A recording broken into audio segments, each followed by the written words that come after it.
जन्म का निशान था, जिसे वह हमेशा अपनी शर्ट की आस्तीन से या घड़ी से छिपा कर रखता था। फिर पायल ने आगे कहा, और एक और निशानी है। हमारे घर में आंगन वाले कमरे में, जहां तुम्हारी चारपाई थी, दीवार में एक ईंट डीली थी। उस ईंट के पीछे तुम्हारे पिता ने मेरे लिए एक चांदी की पायल छिपाकर रखी थी, जो वो मुझे हमारी शादी की सालगिरह पर देने वाले थे। लेकिन सालगिरह से पहले ही पायल की आवाज भर्रा गई। रोहित की दुनिया घूम गई। डीली ईंट का राज, ये बात सिर्फ उसे पता थी। बचपन में वह अक्सर उस ईंट को निकालकर खेला करता था। उसे आज तक नहीं पता था कि उसके पीछे कुछ छिपा भी है। बिना एक शब्द कहे रोहित वहां से उठा और पागलों की तरह गाड़ी चलाकर केशवगढ़ अपने पुराने घर की तरफ भागा। उसके पीछे पीछे एसपी अनन्या, सोनू और पायल भी पहुंचे।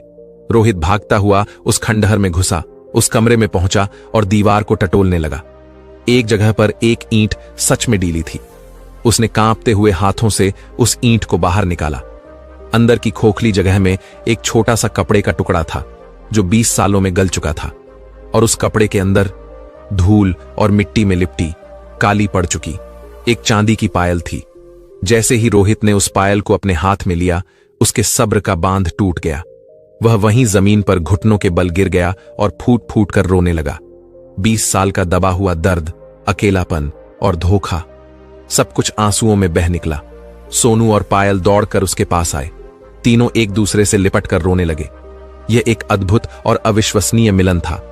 एक 26 साल का नौजवान 2-6 साल के बच्चों के सीने से लगकर ऐसे रो रहा था जैसे उसे अपने खोए हुए मां बाप मिल गए हों। शरीर छोटे थे, लेकिन आत्मा तो वही थी। प्यार और रिश्ते उम्र और शरीर के मोहताज नहीं होते। सब कुछ ठीक हो गया था। रोहित ने सोनू और पायल को अपना लिया। वह उन्हें अपने घर ले आया।